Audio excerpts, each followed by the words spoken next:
युगनंदन की special class में आपका बहुत बहुत स्वागत है। और आज हम बात करने वाले हैं भारतीय राष्ट्रीय चिन्हों के बारे में। जी हाँ, जो कि परीक्षा में बार बार पूछे जाने वाले प्रश्न हैं और कई बार हम इन छोटी छोटी चीज़ों को इग्नोर कर देते हैं और यही हमारे प्रश्नों को कटवा देते हैं। तो वीडियो में लास्ट तक बने रहिए। मैं यहाँ पर एक एक जो राष्ट्रीय चिन्ह, भारत के जो राष्ट्रीय चिन्ह हैं उनके बारे में आपको जानकारी देने वाला हूँ। और अभी तक आप हमारे चैनल पर नए हो तो प्लीज़ चैनल को सब्सक्राइब कर लीजिएगा, क्योंकि ये क्लास होने वाली भारत के राष्ट्रीय चिन्हों के बारे में। तो वीडियो में लास्ट तक बना रहे। पहला प्रश्न है, भारत के राष्ट्रीय ध्वज की लंबाई और चौड़ाई का अनुपात क्या है। यहाँ पूछा गया है लंबाई और चौड़ाई का अनुपात, तो वह हमें बताना है। ऑप्शन है 4, 5:3, 3:2, 3:4 या 2:3। तो इसका जो सही विकल्प आएगा, सही उत्तर आएगा, वह है 3:2।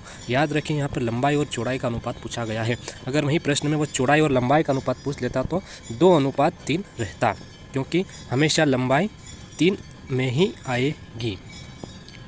अगला प्रश्न का रुख करते हैं और अगला प्रश्न है, भारत के राष्ट्रीय ध्वज के मध्य में जो अशोक चक्र या इसे धर्म चक्र होता है, उसका रंग क्या है। तो उसका रंग 4 ऑप्शन में दिया है, समुद्र नीला, गहरा नीला, काला या हरा। तो इसका सही विकल्प आएगा गहरा नीला।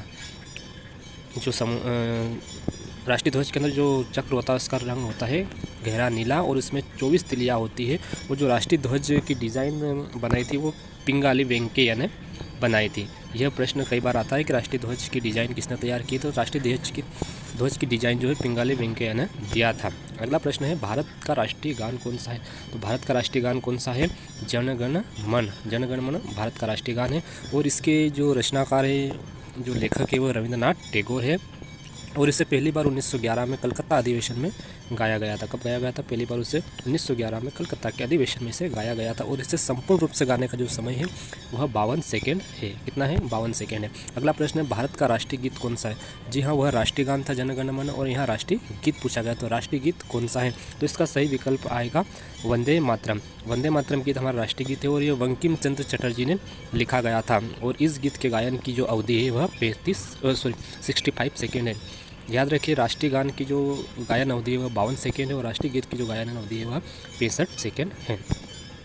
और वंदे मातरम जो शब्द है इसे आनंद मठ नामक ग्रंथ से लिया गया है। वंदे मातरम शब्द को कहाँ से लिया गया है, आनंद मठ नामक ग्रंथ से लिया गया है। अगला प्रश्न है, भारत और इसे सर्वप्रथम में 1896 में गाया गया था। कब गाया गया था सर, राष्ट्रीय गीत जो है इसे सर्वप्रथम 1896 में गाया गया था। अगला प्रश्न है, आकाशवाणी और दूरदर्शन के जो दैनिक कार्यक्रम की शुरुआत होती है वह किससे होती है। राष्ट्रीय गान, राष्ट्रीय गीत, फिल्मी धुन से या संतूर वादक से। जो हम रेडियो पे, दूरदर्शन पे जो रोजाना चैनल चलते हैं उनकी जो शुरुआत होती है वह होती है राष्ट्रीय गीत से। जी हाँ, राष्ट्रीय गीत से।